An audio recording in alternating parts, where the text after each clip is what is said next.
Hey, good morning.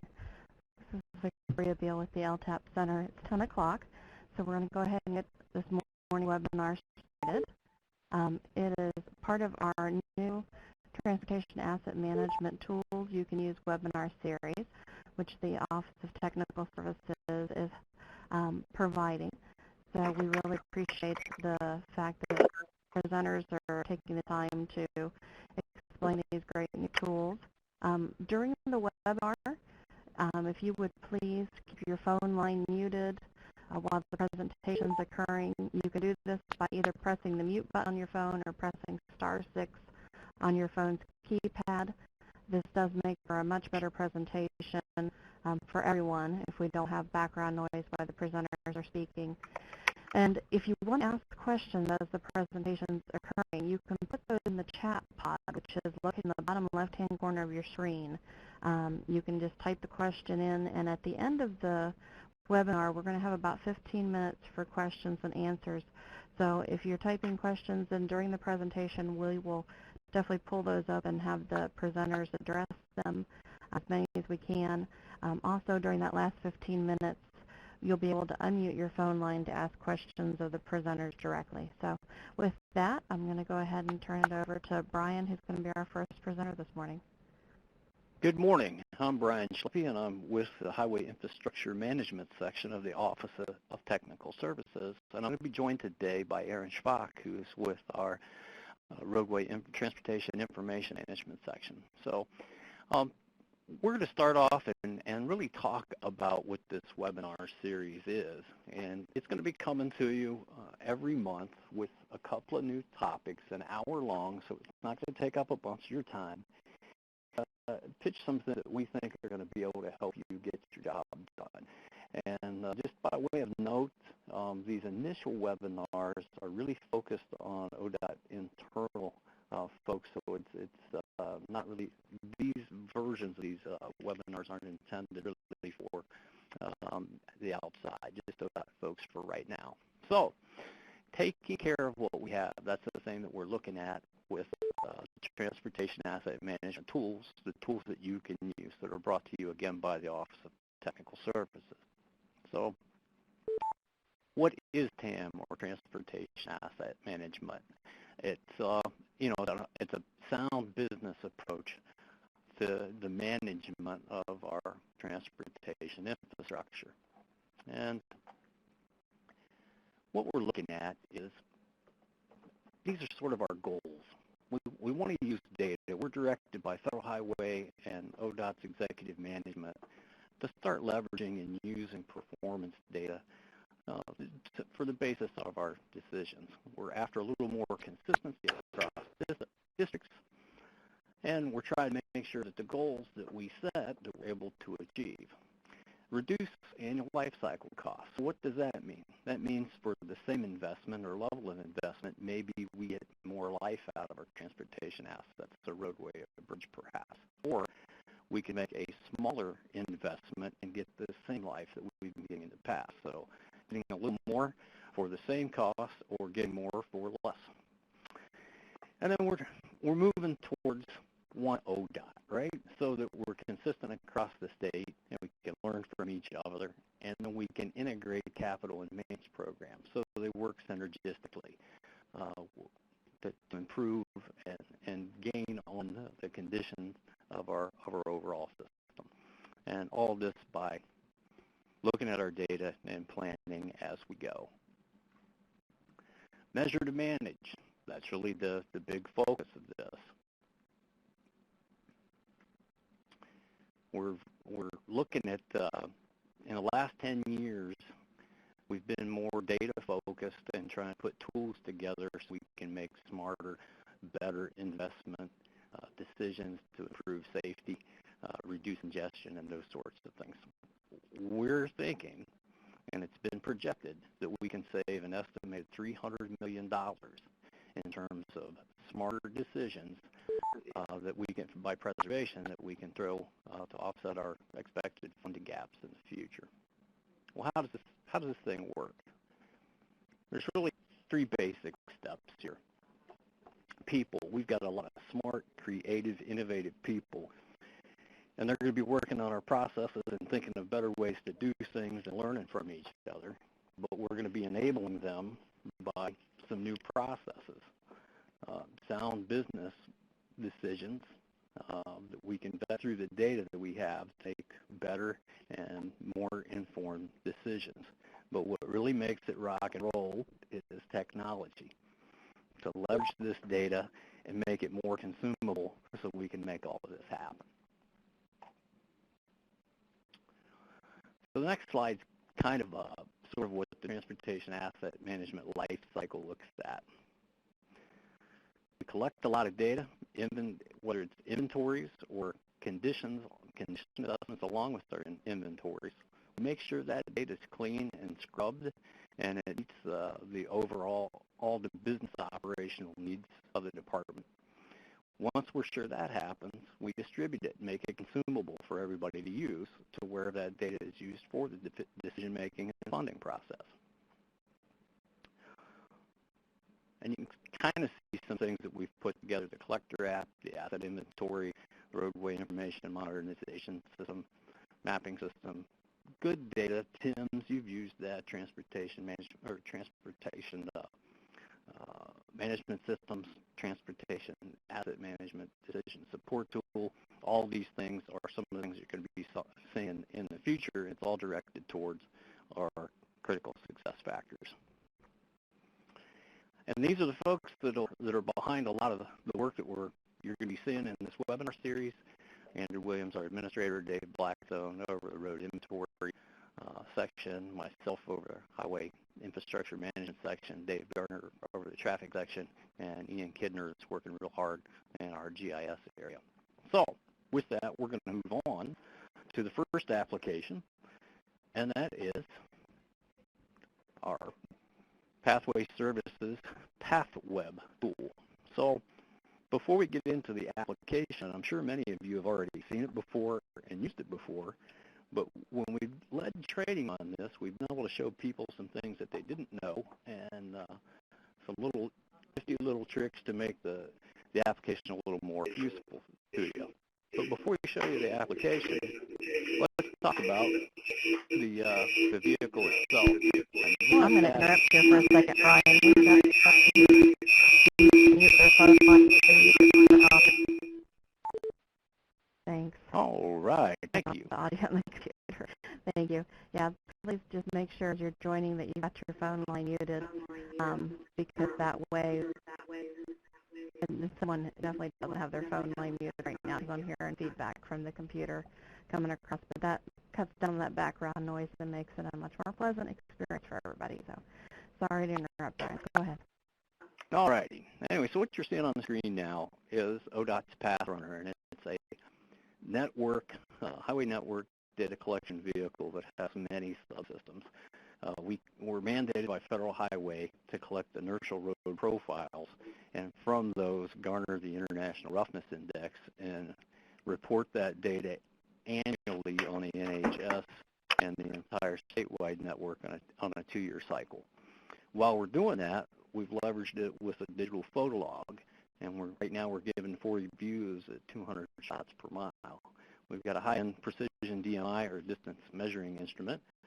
We've got a dual-channel GPS receiver, and that's a fancy way of saying we get some really smoking excellent accuracy of our spatial coordinates real-time. It's pretty amazing stuff, and I'll show you some more of that. We have a high-end IMU. IMU is just an inertial measurement unit. So when we're driving down the road, we don't always have a GPS signal. This thing fills in the points between lack of good GPS signal, and by leveraging some the inertial measurement unit with a bunch of gyros and such. The other thing that we're working on right now with that is that high-end IMU is going to be able to give us as-built highway geometrics data. So in addition, we have a 3D highway surface imaging system for pavement distress evaluation and collection of rut data and surface macrotexture. So where is all of this stuff on the vehicle? Well, I'm glad you asked. We're going to show you. First, let's talk about the digital photo log. In the top of the van, we've got cameras, and you'll see in this shot,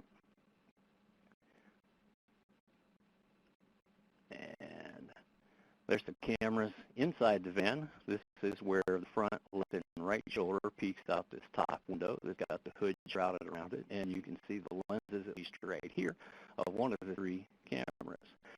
We also look out our back door as we're driving down the road with cameras shooting out the back, so if we have a 2-lane road, we can collect a forward view and a rear view at the same time. And when we're running down the road, if it's a divided highway or 4 lanes or more undivided, we're going to run that section of road both directions.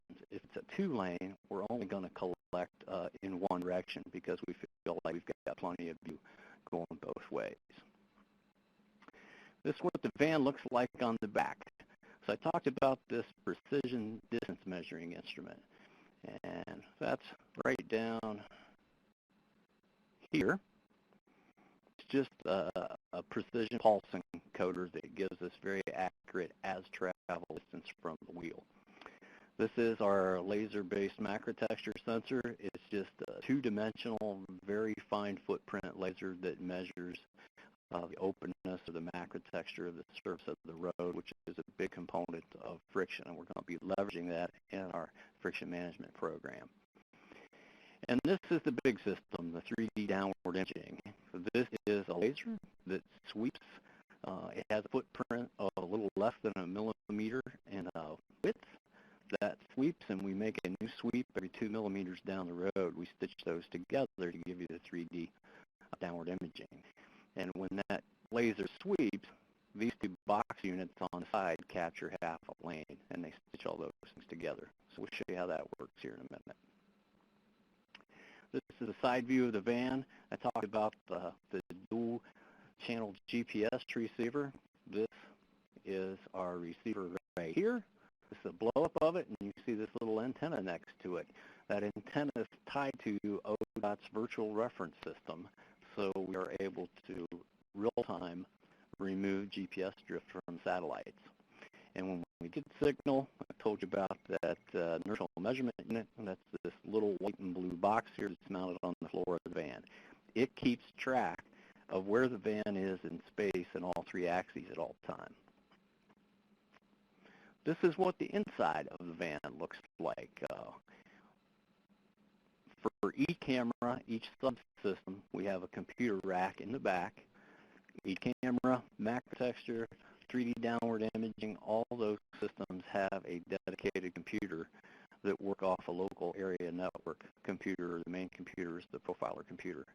This is the view looking out, looking from the rear doors of the van, and this is a driver compartment where we have a driver and an operator. And the operator is usually pretty busy mapping out the path they're going to take and making sure all the systems are working well. So we're going to get ready to jump into the Pathweb application itself, but before I do that, I'd like to note these 2 links. So if you've used Pathweb within ODOT, very likely you've used this /Ohio. We show a little more data in a /Ohio version. It's possible if you've hit Pathweb through TIMS, you've hit the public-facing or the Ohio public version. And just know where those links are. You can download the PowerPoint to get those links, and knowing when to use one or the other will be very helpful. Everybody outside of the ODOT network can hit Pathweb through the Ohio public version. You can use it at home and those sorts of things. So what am I going to show you today? We're going to show you how to use Control and do some neat things with your display, how to navigate, 3 different ways to navigate to a location. We're going to go through that. We're going to show you how to change directions. We're going to dig into the downward image, and then I'm going to show you a nifty little tool that if you have a site location that you want to share with somebody, you can hot link that location in an email. They can click on the link and take you right to that location. So some pretty handy tools. So with that, I am going to load the application, and we'll get started. All right.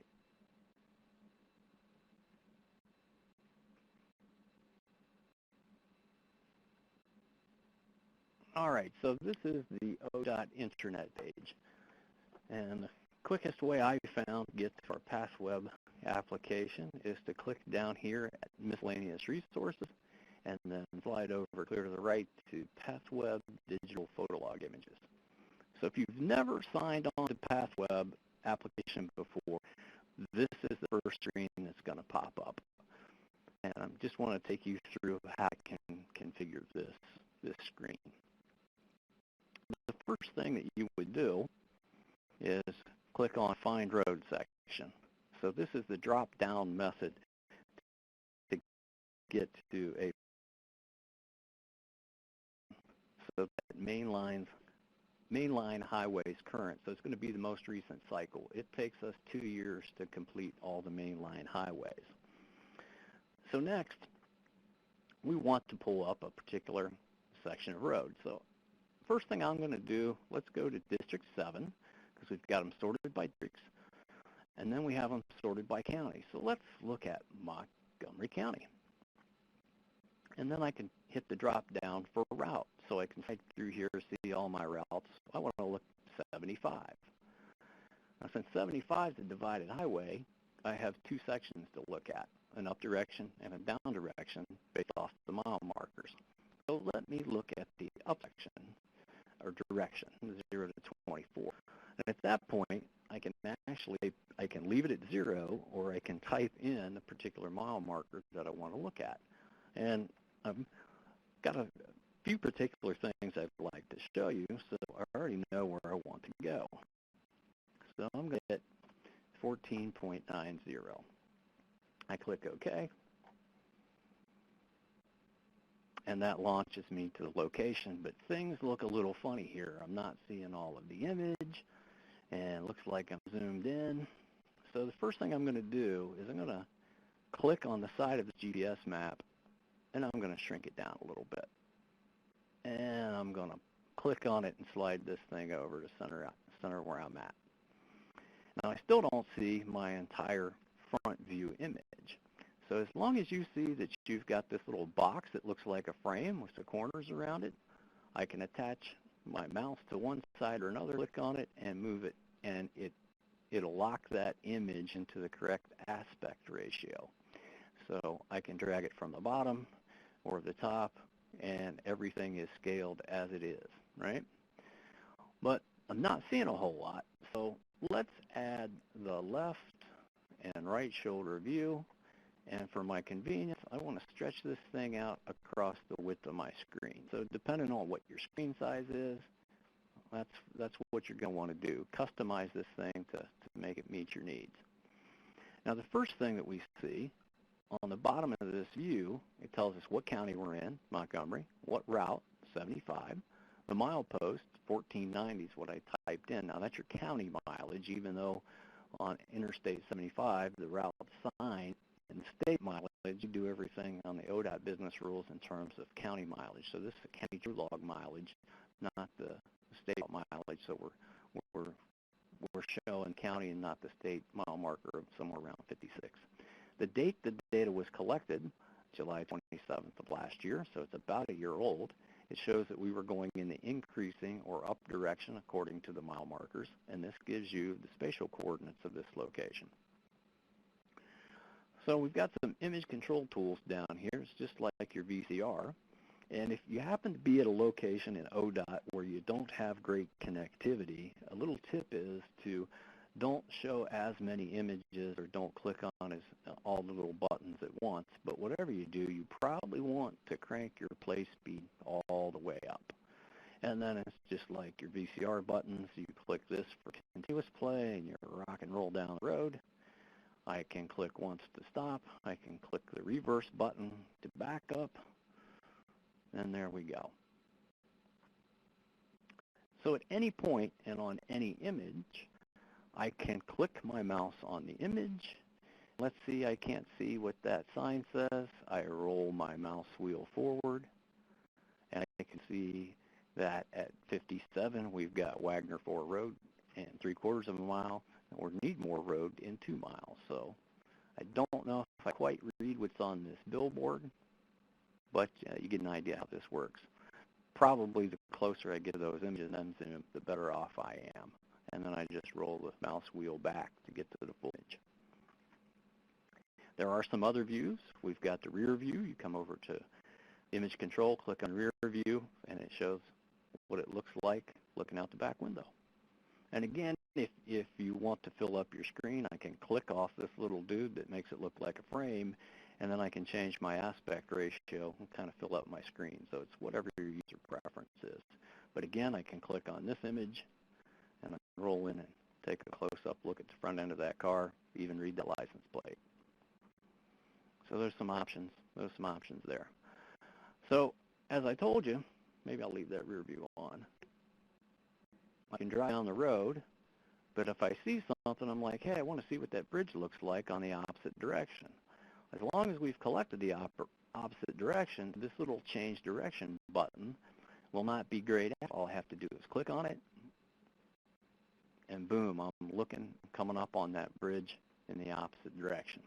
So we've got a little tool here. If you want an idea of how rough perhaps that bridge is, we'll look at this little IRI graph. And this is showing you the roughness of the road from 0 to 500 feet ahead. So I'll slide that over here, and you can kind of watch that go. As I click along, I see something really rough 200 feet ahead. Happens to be the entrance of this bridge. The X is not so rough, all right? We can see that by this graph over here. If I change direction again and look at the up direction, and I'll back up a little bit, it's telling me I've got a pretty rough event about 150 feet ahead of the van, and then again about 375 feet of the van. That happens to correspond directly to this bridge encounters. We jump up onto the bridge, we land, things smooth out, and it's pretty rough when we get down to the other end. So the drop-down box got us there. We use the image control to zoom around. You've seen the IRI graph. Let's take a look at the road surface real quick. So I click on this 3D downward image view. And again, I can slide this thing around. I'm going to make it a little bigger. And you can tell at this location, if I look down here, there's been some grinding or grooving that's going on. And actually, we longitudinally diamond grooved this section to improve the frictional properties. And you can see that in the forward image right here.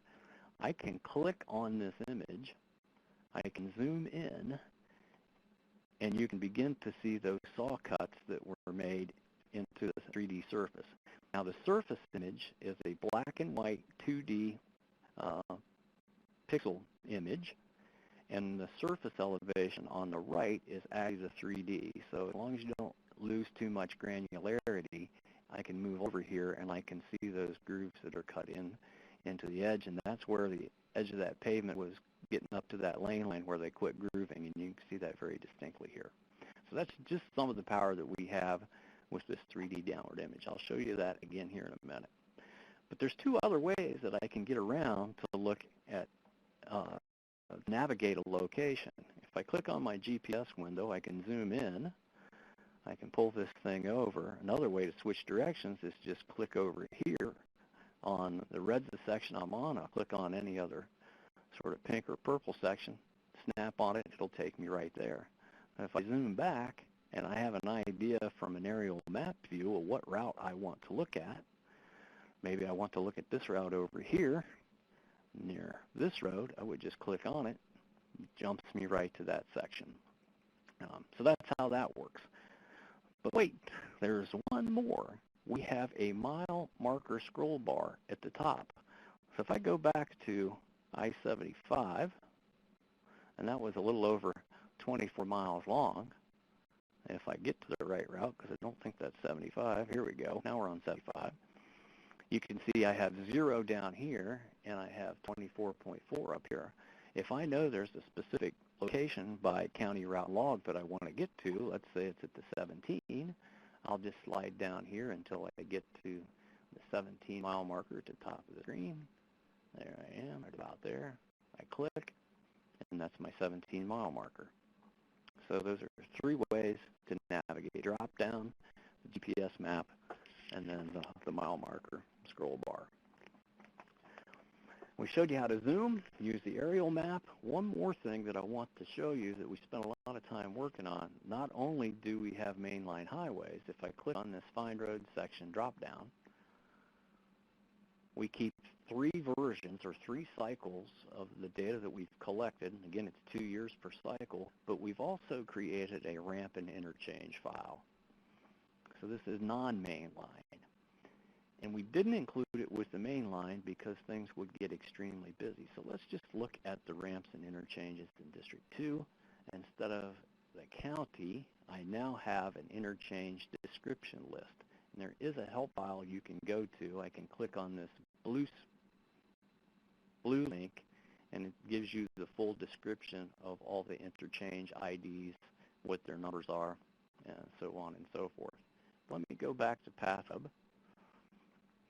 If I go to District 2, this is the interchange ID up front, and then we've got a brief description. So I-75 and State Route 25, if I click on that. And then when I look at the route, we tried to include the main line within the interchange influence area and all the ramps. Now this looks like it's going to be a pretty busy interchange. So let's just click on one of the ramps and see what we get. And I'll just 0. And I'll give my GPS map a chance to catch up.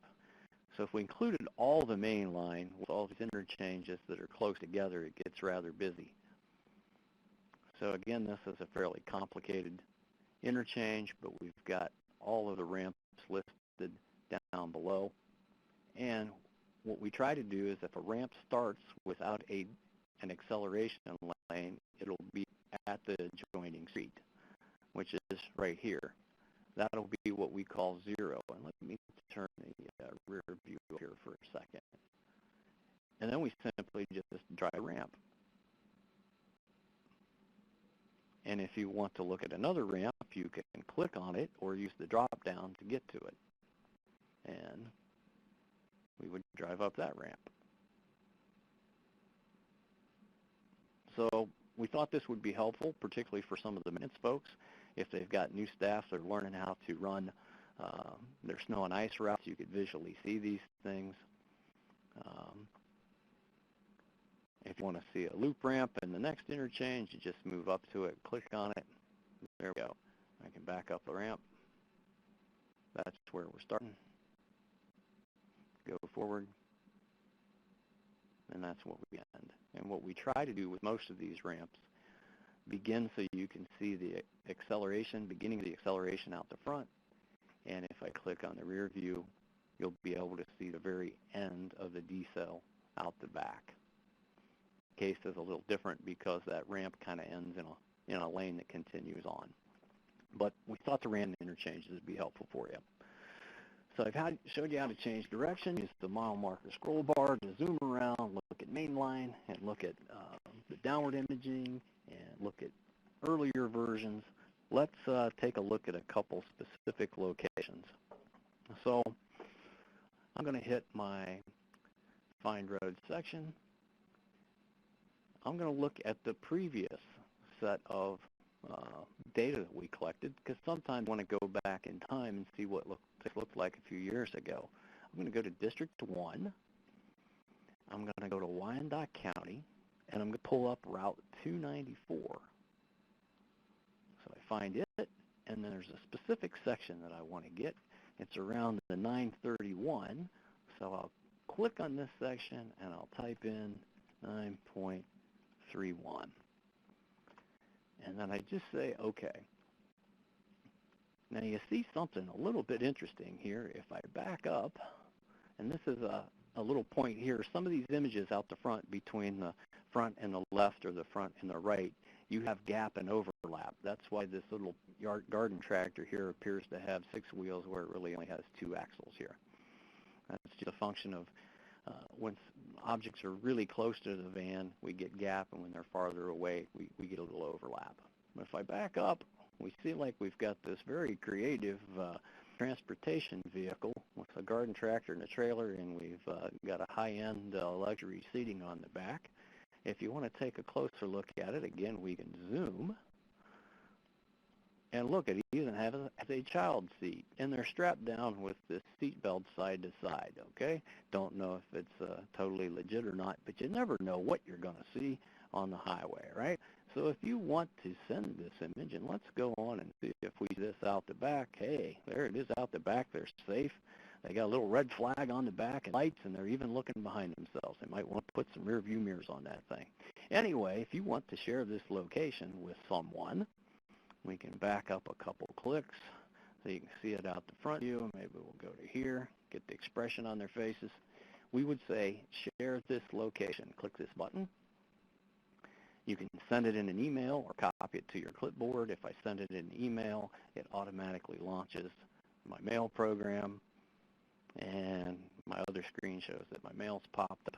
The link pastes in. I just type in the email address of who I want to send that to. Boom, you send it. If you are sending that to someone to the outside, you want to be careful that you're using the Ohio public version, because they won't have, somebody on the outside won't have access to the internal version.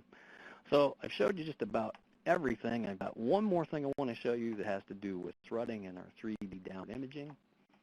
So let me pull up mainline highways current. I'm going to go to District 4. I'm going to pull up Route 2 in Portage County, Route 282.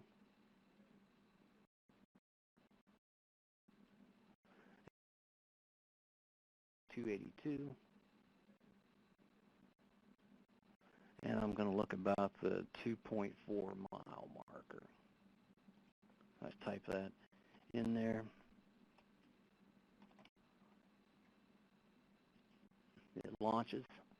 And this is kind of interesting because you can see from the rear view that the pavement looks like it's in pretty solid shape. It's just oxidized a little bit. But now we've got a little bit different lighting from the front end, and you can see that looks like we've got a lot of bleeding, and it's awfully shiny, right? Let's take a look at what this looks like on a 3D surface view. You can see every crack. You can see the paint line beyond the paint line, and you can actually get into the grass here. You can see crack sealer or bleeding that's going on, and I click slowly down the road, and you can see these things change. And where it gets really fuzzy to the right of both of those images, that's where we're looking at the grass. You can see it picks up the white line where it's there and the double yellow. We can also throw up our transverse profile graph. This gives us an idea of what our rutting looks like. Let me slide this thing over here. You can see that where we're parked here, we've got a pretty significant rut in the right wheel track, not a whole lot in the left. If I bring my cursor over to the top of my 3D downward image, I can pull that cursor down. It gives me every single scan that laser made and shows me what my rutting looks like. So obviously I picked this section because it's got some pretty significant rutting, particularly in the right wheel path, to show you how that feature works. So running out a little bit of time here, and I'll make sure I give Aaron plenty of time to move on with this. So that's Pathweb, and we'll be happy to answer any questions. I hope you learned some things, that useful tools that you didn't know how to use in the past. So let me go back. I'll stop sharing. Brian, there are two quick questions in the chat pod if you want to address them. One is concerning ramp data. Is it updated the same frequently as the main line?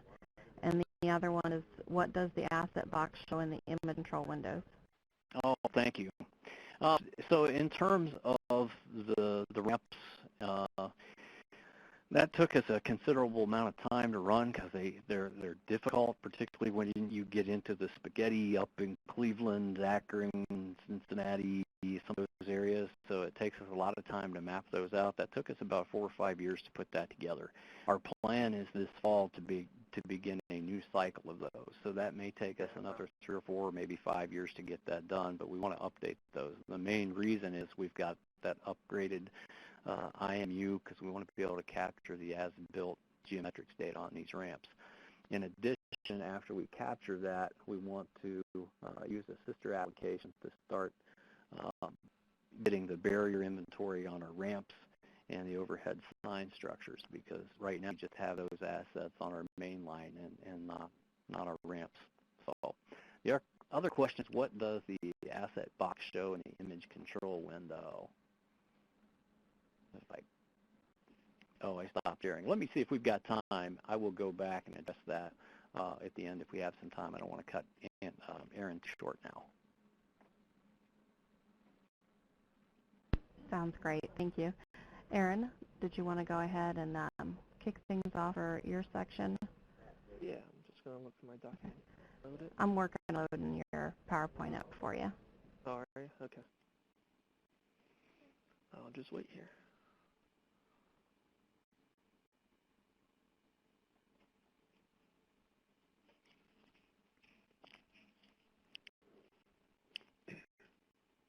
Hopefully you'll see it here in just a second. Okay.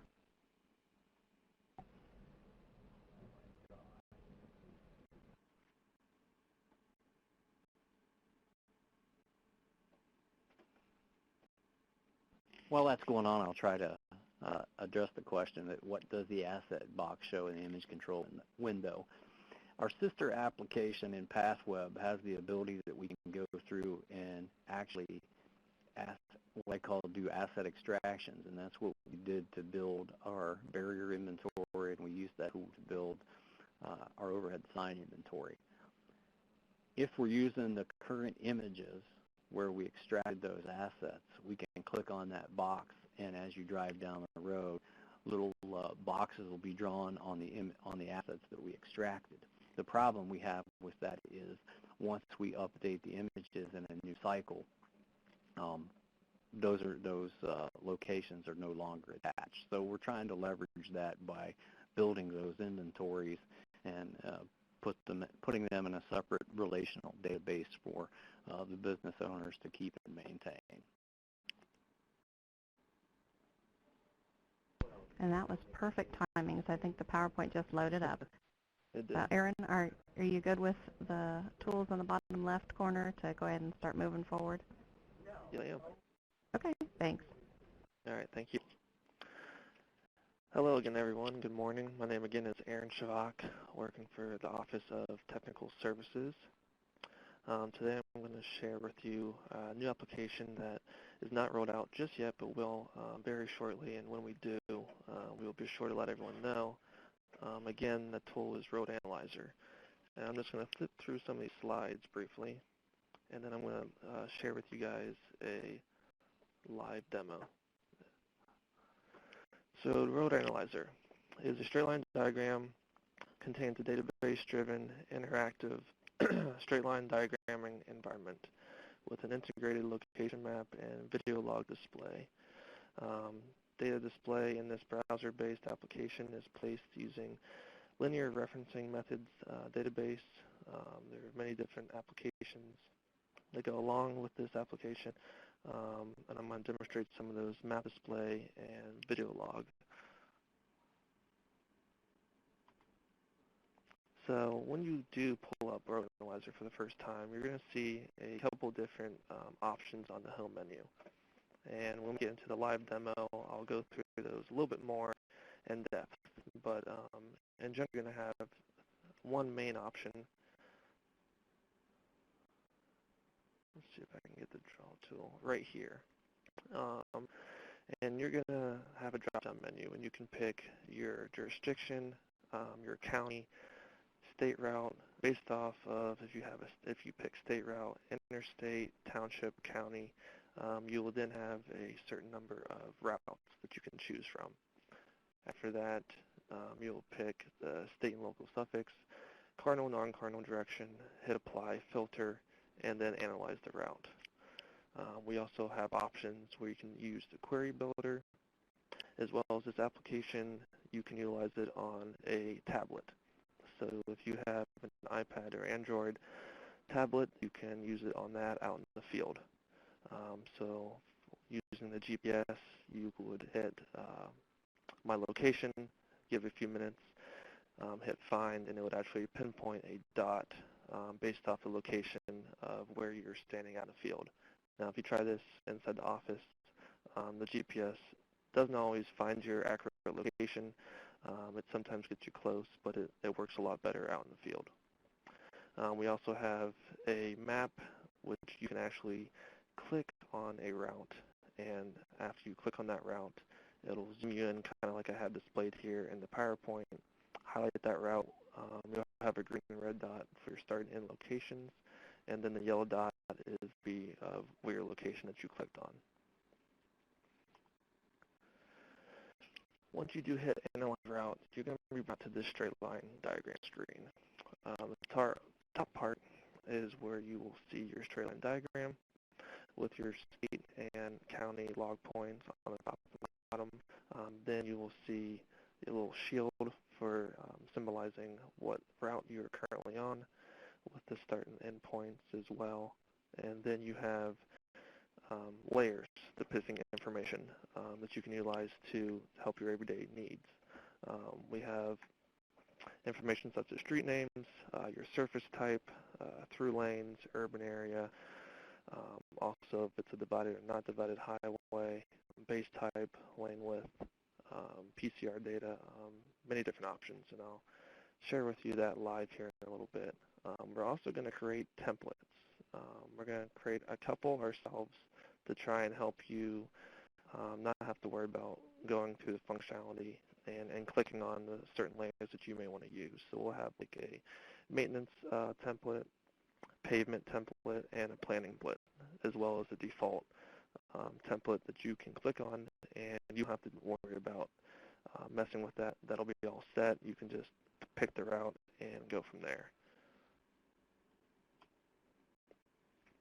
Another way you can utilize Road Analyzer is you still have your layers and your information down here at the bottom, but you also can have kind of what Brian showed, where you can actually physically drive down the road and see the imagery as you drive forward or backwards. Also a pretty neat feature, and one that's pretty helpful if you're out in the field when you're on a tablet device, is called the drawing tools function. And with this, you can create text, you can create arrows, lines, triangles, circles, color patterns. You can then put that on the straight line diagram, save it, and then we have a function where you can actually email that to other coworkers, individuals out in the field. Can email you back at the office to say, hey, in this section of roadway, it looks like we have some potholes you might need to fix. It looks like we need to fix some guardrail, and so forth. So again, like I said, you can take screenshots and email using the notification tool. You can also print. And how print works, and I'll show you that, is you would click on what's called Report Print. Click on that. You would click on your straight line diagram, and then it basically takes a screenshot of whatever you're looking at. So whatever you're currently looking at, that's what you can then bring into a PDF file and hit print, and however many pages are with that route, you can then print them off and share with yourself or others in the office. And this is a kind of an example of what it's going to look like when you go to print that. Also a note that you see the layers, the divided interstate, state highway, 70. Those are what's called layers. If you try and have more than 8 on your straight line diagram analyzer and you try to print, it will cut off 9, 10, 11, 12. So you want to make sure you stick with 8 layers. You can display as many layers as we have in the software, but if you try to click on more than 8 and expect to see all those in a printing format, right now that is not the case. Just an FYI. So now I'm going to show you the software live. See if I can do this correctly. Stop sharing.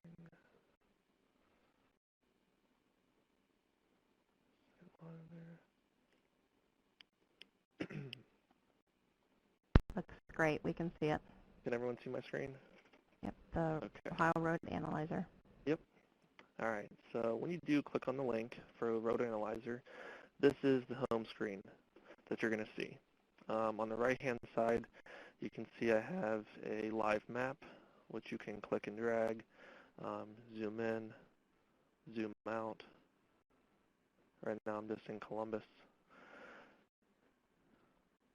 And like I said before, there's many options that you can select a route by. One of them is using this map. If I zoom in a little bit closer, I could click on 71, and it's going to highlight the whole route of Interstate 71 from 0 all the way to 29.9. Now, it does zoom you out, so it may be a little bit hard to see on the map portion for you guys. I apologize about that. But it does highlight the whole route that you select. And after that, you could simply hit Analyze Route, and it would take you to the next step. Now, before I do that, another way to search for a route, and kind of the main one that you will more than likely use, is using this drop-down menu. So you'll pick jurisdiction. You have county, township, state. I'm going to pick state for today. You would then select the county, either scrolling, or you could simply start typing, and it'll find the abbreviation of the county you wish to look at. Click on that, and then route type. Interstate, ramp, state route, or US. I'm going to click on state route for right now, for example. Based off what you click with the route type, that's the selection you're going to have in the route numbers. So I'm going to click on 315, give it a second to load, route suffix, pick my cardinal direction. Once you have this all filled out, you then want to hit Apply Filter. Give that a few minutes. You'll see it brings me in the map area to 315, starting at 0, and it goes to 3.8 section. After that, I hit Analyze Route. And now we're going to go to the straight line diagram part, which also displays the layers and information. So once we get here, you'll see we have the state shield showing us what route we're on. Right now, default layers, we have divided highway, ownership, street names, surface type, through lane, and so forth. You can see that as I hover over a particular layer, more information pops up. We can only just so many information per layer.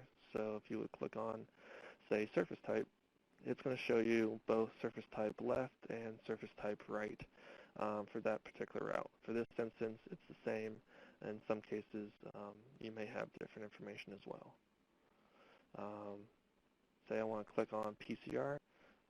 You can see if I hover over it, it shows me a brief description. If I click on it, based off the information that I have for this route, you'll see even more displayed once you click on that particular layer. And you can just simply scroll through that. Another thing is we have all these options up top. So if I want to go back and change my route, you would use this tool right here. You would just simply hit Select Route. It's going to bring you back to the page that I started out on. Another thing is this Show tab. This is basically showing you what I'm looking at up top. So if I want to show you an example, I just clicked on Street View. So now you see the Street View, and as I start to move on the bar down below, it starts to drive with you. If I went backwards, it would start to drive backwards as well. So that's kind of how that works. And you can pop that out into a bigger screen if you would like. If you don't want that anymore, you would simply go to Show, come down here to Street View, click it once, and it would pop off. You have a few other options as well. I could pop the map in there if I wanted to see a map. And you can see, or maybe you can't see, hopefully you can kind of see a little bit, but as I drive, you'll see a little yellow dot. And as I drive, that basically follows my location. That's another function you can have. I'll turn that off for now. Now, if you simply go to Styling, Load Manage Templates, and click on that, These are where we're going to have templates for you guys already pre-made to save you some time. So I'm going to click on the pavement template that I created. And basically this template has 8 layers or less, so that when you print you can see all 8 layers. And then this one's kind of regarding all of pavement information. So you can see I have base type, median type, roadway width, which is in feet, shoulder type, shoulder pave width, displaying your right total width side, surface type, surface width through lanes. Again, as I hover over it, you'll get additional information regarding that layer. If I would click on shoulder pave width, you can see I get my total width left and right, my left and right inner, and my left and right outer information totals here on the side. I can also click on roadway width if I just wanted to see it without having to hover over it. Base type information, base type left, base type right. And that's how that template would work. And if you want to simply go to a different template, go back up to styling, load/manage templates, and you could click on another template that I have up here. Now, if you wanted to add additional layers, we can do that as well. Simply going back up to styling, event layer styling. Stick visibility is up here in a straight line diagram, so we don't want that. We'll go to the next one, bar visibility. And then you'll see all of the options that we currently have data for that you can look at. So I can turn on lane width. I can turn on speed limit. I also have street names. Again, PCR data. And once I say, okay, that's enough, just simply hit close. It should be loaded and ready to go. And now I have my speed limit information, PCR,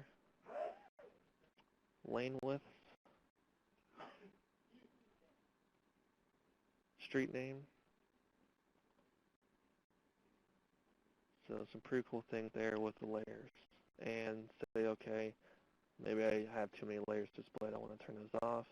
Same thing, go back to the styling, event styling, bar visibility, and just simply click it off. Close. And now you won't see that particular layer anymore. Aaron, there's a question that's come up in the chat pod I wanted to go ahead and pose to you real quick. There was a district pavement staff person who wants to know if the pavement history database is available in Road Analyzer, for example, past projects by section.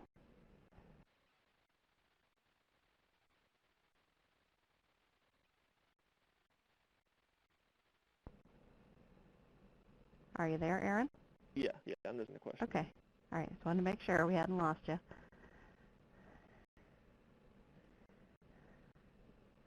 I'm sorry if I broke your stride there. If you want to come back to the question, that's fine too. What do you mean by like pavement history? Or what does that person mean, I guess, when they say pavement history? You know, Brian actually typed the question, and Brian, do you want to unmute your phone line? And Yeah, so that would be like our Pavement History database. So if a person could go into Road Analyzer and see not only the most recent project, but what works have been done to a particular section through time, you know, all previous projects, is that data available, is what they were wondering.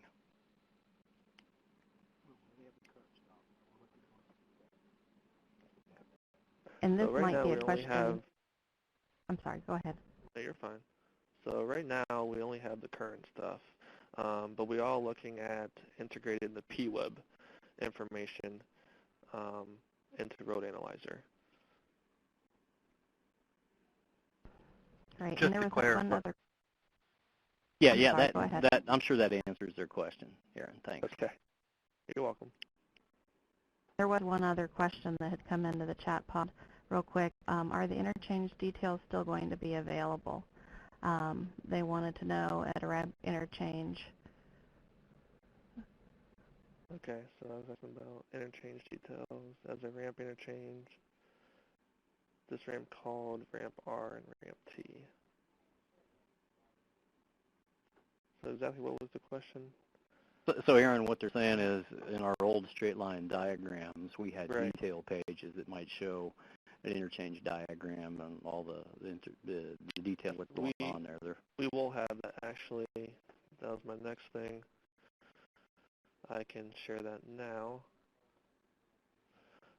So you may be talking about something like this. Now I don't have all the symbology loaded right now, but we will have symbology showing if it's an interchange, railroad, underpass, overpass, where your intersections are, milepost, etc. If that kind of answers that question for you.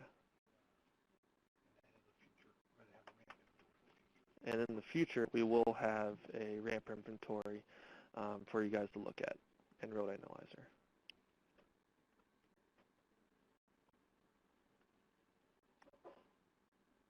So hopefully that answers that question for you.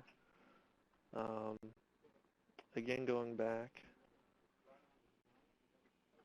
I don't think, okay, to the draw tool function.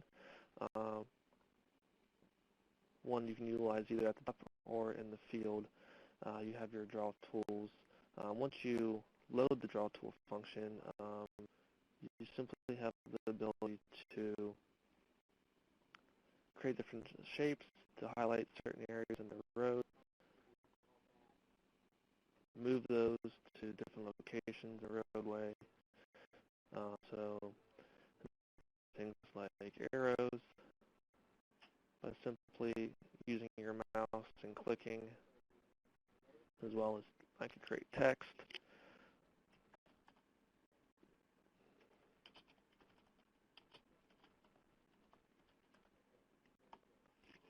Once I do that, bring it up here and make it as big or small as I want.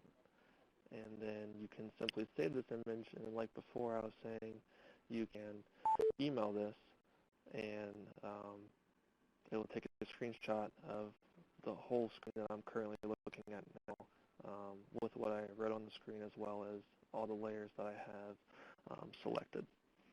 If you simply want to get rid of that, that's fine too. You just hit clear, hit OK, come up to draw, hide the tools, and you're back to where we were before. Another function that I kind of touched on before is emailing. And I'll simply be going up to the More tab, clicking on Notification. You can use your Outlook mail, click who you want to send it to, any additional comments, and this will take a link to the image that you are currently looking at and send it to that individual.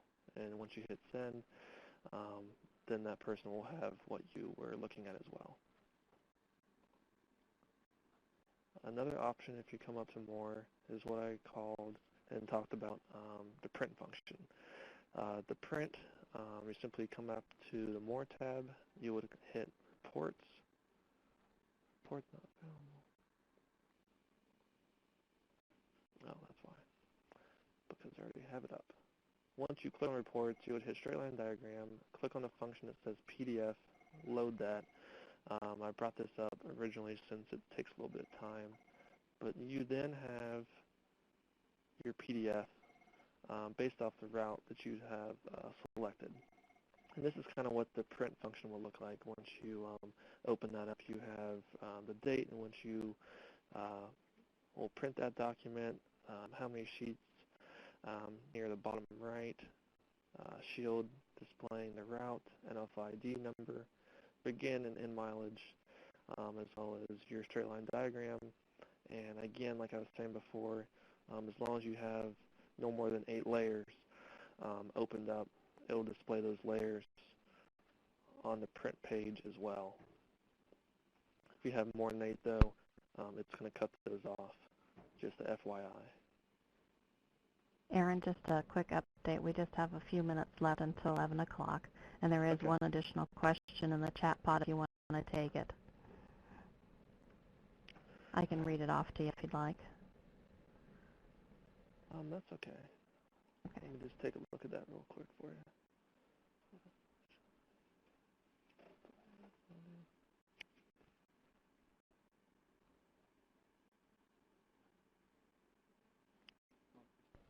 While Aaron's looking at that question to respond to it, just to let everyone on the webinar know that information about the next webinar is available for download in the Files 5 box. It's the documents named September 13th Webinar Info.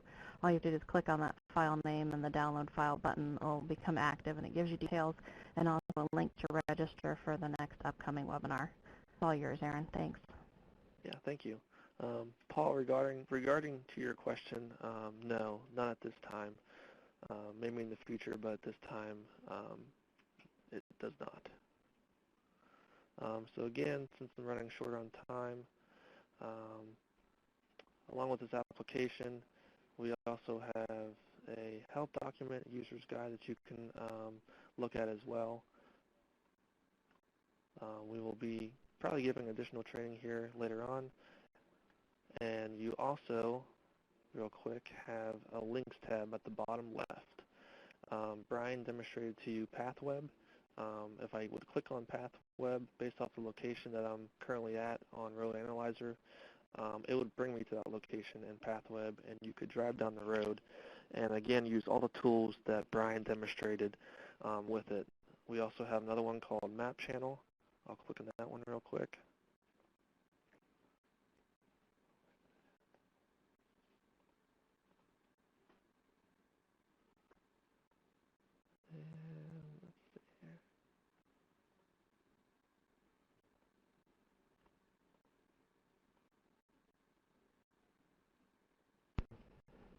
While you're pulling that up, there was a question.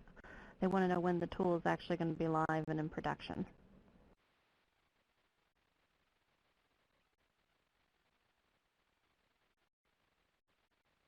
For right now, we don't have a set date yet. We're working on getting a few more things updated and tweaked, and once that gets taken care of, then we'll have more of an idea of when our finalized date will be that we can push this out to everyone to utilize, and we'll have additional trainings once that happens. So I apologize, I'm trying to bring up this link. Let me try that. There's also a Tim's link.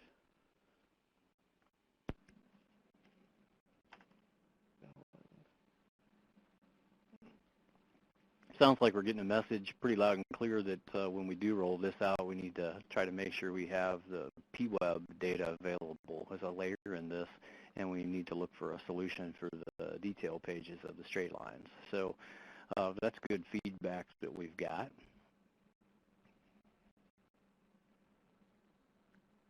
Okay. So I apologize. It should come up. I don't know if it's on a different screen. I'm trying to share.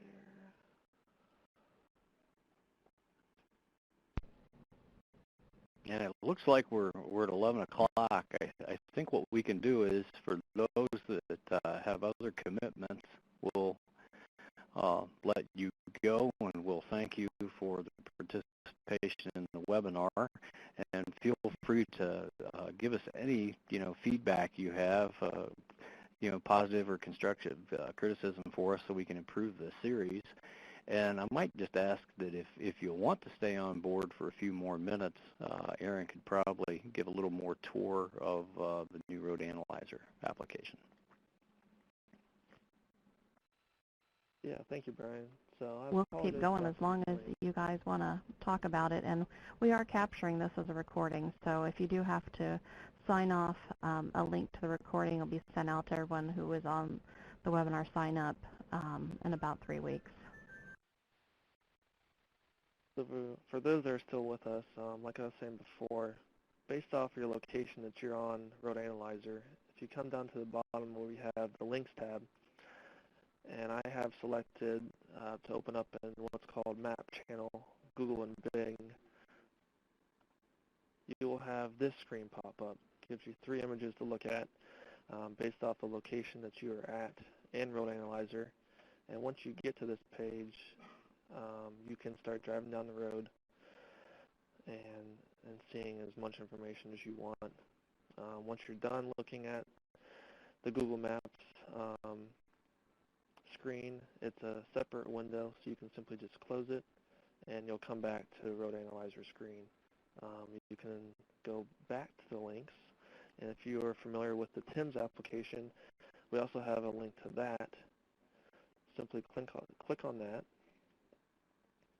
and it's going to bring you to the TIMS app, and it's going to actually zoom you in to the general location of where we were right here. This bar, I don't know if I mentioned, wherever this bar is, that's where you're going to pop up using Pathweb that Brian demonstrated, the Google Maps as well as TIMS. And then once you get to the TIMS, you can utilize the additional information that they have on their site. Again, this is a separate tool. Once you're done using it, you can close it, and you will be back to the Road Analyzer. Let's see here. Other than that, that's really all I had. If you want any other questions for me today? You can enter your questions in the chat pod, or you can unmute your phone by either pressing the mute button again or pressing #6 on your phone line.